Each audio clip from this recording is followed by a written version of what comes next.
మీ జగన్ గత ప్రభుత్వం కంటే 3 రెట్లు పెన్షన్ పెంచింది ఎవరు అంటే కూడా మీ జగన్. ఆలోచన చేయమని అడుగుతా ఉన్నా. ఇవన్నీ కూడా కేవలం ఈ 55 నెలల కాలంలోనే జరుగుతూ ఉన్నాయి. ఇవన్నీ కూడా ఎందుకు చెప్పాల్సి వస్తూ ఉంది అంటే ఆలోచన చేయమని చెప్పి మిమ్మల్ని అందరినీ కోరడానికి చెప్పవలసి వస్తూ ఉంది. ఎందుకు ఇవన్నీ చెప్పవలసి వస్తూ ఉంది అంటే రాబోయే రోజుల్లో ఇంకా ఎక్కువ అబద్ధాలు చెప్తారు, రాబోయే రోజుల్లో ఇంకా ఎక్కువ మోసాలు చేసే పరిస్థితి వస్తుంది.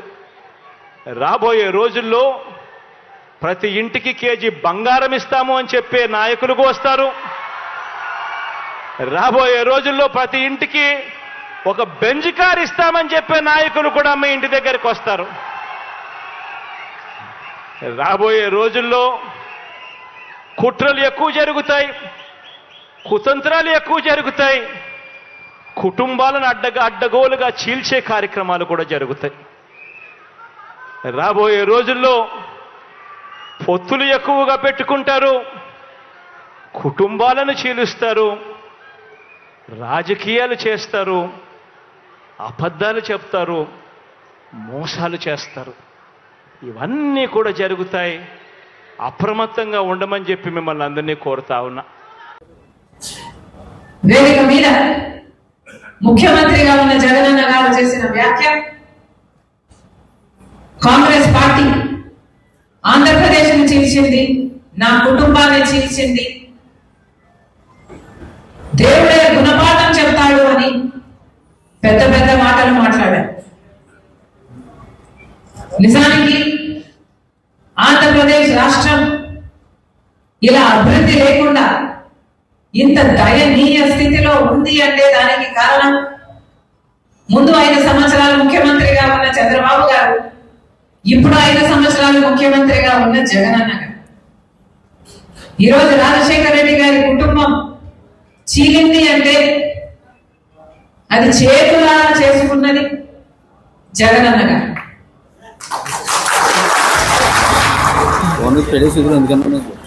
దీనికి సాక్ష్యం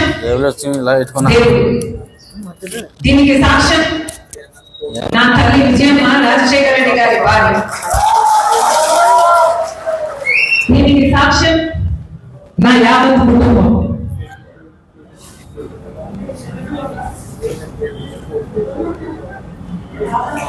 జగన్మోహన్ రెడ్డి గారి పార్టీ ఇబ్బందుల్లో ఉంటే 18 మంది ఎమ్మెల్యేలు ఆ రోజు రాజీనామాలు చేసి జగనన్న వైపు నిలబడితే వాళ్ళను మంత్రులను చేస్తానన్నాడు జగన్. ఈరోజు వాళ్ళల్లో ఎంతమంది మంత్రులుగా ఉన్నారు?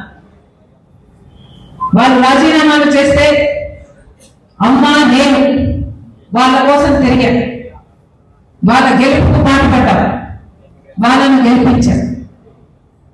ఆ తర్వాత వైసీపీ పార్టీ ఇబ్బందుల్లో ఉంది అని నన్ను పాదయాత్ర చేయమంటే నా ఇంటిని వాటిని అన్ని పక్కన పెట్టి నా బిడ్డల్ని సైతం కాదనుకుని ఎండనక వాననక వేల కిలోమీటర్లు నెలల తరబడి రోడ్డు మీదనే పడుకుని 3200 కిలోమీటర్లు పాదయాత్ర చేసింది రాజశేఖర రెడ్డి.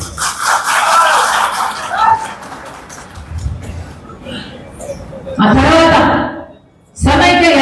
సమైక్య ఆంధ్ర కోసం యాత్ర చేయమని అడిగితే మన ప్రజల బాధ కోసం కదా అని ఆ యాత్ర కూడా చేశారు. తెలంగాణలో ఓదార్పు యాత్ర రాజశేఖర రెడ్డి గారు చనిపోయిన కుటుంబాలు పరామర్శించడం అది కూడా చేశారు. ఎప్పుడు అవసరం వస్తే అప్పుడు వారికి అండగా నిలబడ్డారు. ఏది కావాలని అడిగితే మాట మాట్లాడకుండా, ఎందుకు అని అడగకుండా, స్వలాభం చూసుకోకుండా, నాకేమిటి అని ఆలోచించకుండా నిస్వార్థంగా మీకోసం ఏది అడిగితే అది చేశారు.